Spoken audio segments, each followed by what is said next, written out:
They say the left hand, it drop mountains. They say the right hand, be slaying dragons. The untouchable True School Sports Empire proudly presents Something the Boxing Game's Missing. Hey, what's going on? It's your boy BT, and I came here to talk some boxing with the thousands of True School Sports subscribers. All right, so really interesting news coming out of the 154-pound division. I'm really excited to talk about this because I was just there in Vegas. I was just there live in the flesh at the MGM Grand. I did cover Sebastian Fundora versus Keith Thurman, and I had a great time.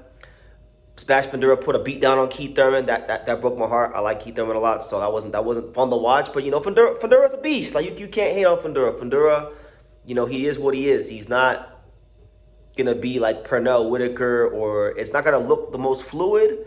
But the man knows how to rearrange your face and put these bricks on you and really hurt the opponent. That's why all these fighters that he fights, for the most part, they look like they got hit by a truck every time they fight him. But I'm coming here to talk to you guys about some news that dropped a couple days ago. You know, Sebastian Fundora, it's been reported by Eddie Hearn himself that he is in talks with Luis de Cubas and the fine folks at PBC about staging a Sebastian Fundora versus Josh Kelly unification fight. Now, before I even get into that potential matchup and all those kind of things, let's talk about how we got here. Why is Fundora and Josh Kelly, why is it a fight that now is a thing? Well, it's quite simple. You had Josh Kelly, who had a contract to fight Jaron Ennis if he beat Bakram Murtazaliev, right? He beat Bakram Murtazaliev. He became the IBF champion. Josh Kelly's team decided to go a different direction because they just felt like the Boots fight wasn't that lucrative, right? Compared to the other options. Josh Kelly explored the possibility of fighting Xander Zayas. Xander Zayas was down for it. Kelly decided he wanted to go another direction. Xander Zayas, being the proud, young, ambitious champion from Puerto Rico, right? From South Florida by way of Puerto Rico, right? Because he was born in Puerto Rico, right? Grew up there a little bit. Spent his adolescent years in South Florida, honing his skills in the South Florida boxing gyms, right? Being the proud champion he is, he said, you know what? Nah, man. The same way he did when Top Rank tried to offer him Giovanni Santillan. He said, nah, I can't get up for that fight. Give me the champion, Abbas Barrow. He said, you know what? I don't need to fight these cans, all right? If I can't get Josh Kelly, give me the baddest man in the division that's not a champion. Give me Jaron Ennis. So you got Xander and Ennis fighting now. So now these guys are just the other champions that are trying to move on with the next best option. And so you get to Fundora versus Kelly. Now, stylistically speaking, I think this is a fight that favors Sebastian Fundora. I do. Because let's be real. Like, congrats to Josh Kelly. Like, he proved a lot of people wrong. He proved me wrong. I didn't pick him to beat Bakram. I thought Bakram was going to beat the brakes off of him. And Bakram disappointed me. But even in saying that, as even though Kelly did score a knockdown, Josh Kelly was circling and circling and circling and circling and circling and circling that ring. And it worked against Bakram because Bakram is very, very stiff. Let's just call it, he's stiff. And Fundora, one thing you got to give Fundora credit for, because he wasn't good at this early in his career. It's almost like he didn't even realize for the first 90% of his career that he was 6'7".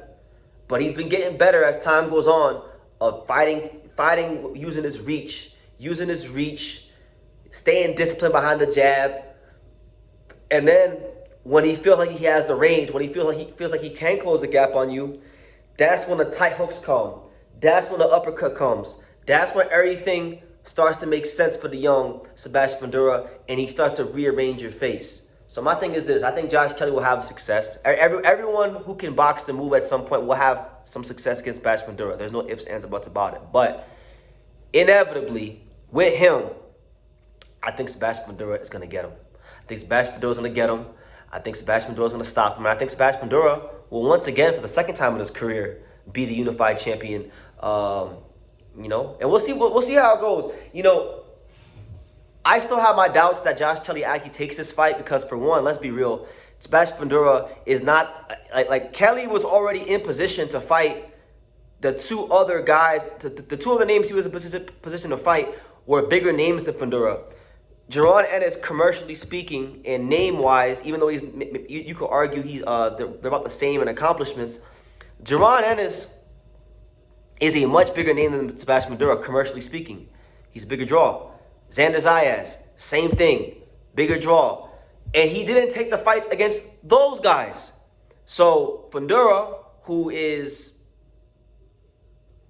just as dangerous, in some ways you could even say more dangerous, right? Because this guy will literally rearrange your face, break your orbital bone. You see what you see what Keith Thurman's face looked like. You see what Tim Tszю's face looks like. You see what these fighters' faces go through when they fight Sebastian Fundora, right? And you're not gonna get the kind of money or the cachet or the fanfare fighting him because he's just not as big of a name as Boots and Xander.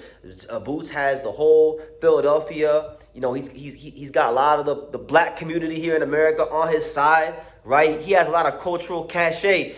Xander Zayas got the Puerto Rican fan base. He got Bad Bunny and all that stuff. He has a lot of cultural cachet. Sebastian Fundora don't really talk like that. And he's quiet and he's to himself, but he's in the mountains and he's going to Harvard Engineering School. You know, he just doesn't sell to that degree. And that doesn't take away from the kind of fighter he is. I'm only saying this to tell you guys that, like, Josh Kelly had a chance to fight guys with bigger names and more money. And in some cases, the same amount of titles. And he chose not to do it. He chose to go a different direction. So even though they might be in the early preliminary stages of talks, I'm not going to lie to you guys. I have a hard time seeing this fight get done. But for the sake of boxing, for the love of boxing, for the glory of boxing, I would love for this fight to get done. I would love to see Kelly and Fundora square off. I'm always going to be for unification fights. I'm always going to be for the best fighting the best.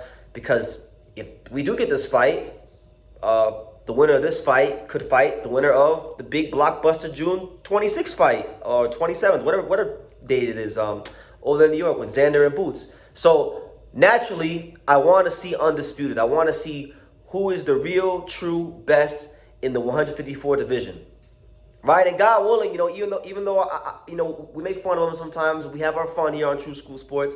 Like Virgil Ortiz, the 28-year-old prospect, right? The guy that's beating some really good names, but you know, he's moved from 140 to 147 to 154, being as great of a fighter as he is and hasn't won a world title. Hopefully he can get himself in the mix, because I want to see him get a chance to have, you know, his say in this mix, because he's a damn good fighter, and I do think he could beat some of these guys in the division. And actually, I think Virgil probably out of everybody would have the best chance to beat a Sebastian Fundora, just because of his power jab and his power boxing style and things like that, the volume he throws with.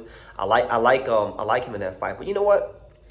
Let me know what you guys think. What do you guys think? Do you guys think that Fundora versus Kelly actually winds up and gets done? And if you do, am I tripping? Am I writing off the British fighter? Am I not giving respect to British boxing? You know, am I doing what all of us Americans tend to do, which is downplay, denigrate, overlook the British fighter? Let me know, guys, because I got love for the Brits, but I'm just telling you the truth, man. Josh Kelly, if you fight Sebastian Fundora, and this isn't just for Josh Kelly, this is for any fighter that fights Sebastian Fundora.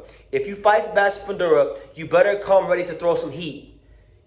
Throw some freaking heat, because at some point, no matter how good you box, he's gonna get to you, and you're gonna have to throw some heat like Brian Mendoza did. So I'll leave it at that, guys. And oh, last thing, guys, because I almost forgot to say this, and I want to get out in front of it. In the event that Fundora can get any unification fight, my prediction, and this is just me thinking out loud, my prediction is that Sebastian Fundora, if he can't get a unification fight, will fight Yoenis Tellez. Yoenis Tellez will just beat Brian Mendoza, because look, Brian Mendoza knocked out Fundora. Yoenis Tellez beat Brian Mendoza. So Tellez beat the guy that knocked out Fundora. Boom, you got a storyline. PBC makes it. It's an acceptable non-title fight. You heard it here first from your boy BT, True School Sports, the Untouchable, the Home of Boxing, the best channel on YouTube. Leave your comments down below. Make sure you guys take the time to subscribe. And like I say in every single one of these videos, you can love me or you can hate me, but I'm just a kid from Dania. So until next time, take care, guys. Go ahead. You want to say hello? Say hello. Can you say hi boxing world? Hi, boxing. Can you say true school sports? Truth? Oh. Can you say true school sports? Say true school sports. Can you say the untouchable? Can you say the home of boxing? The home of boxing.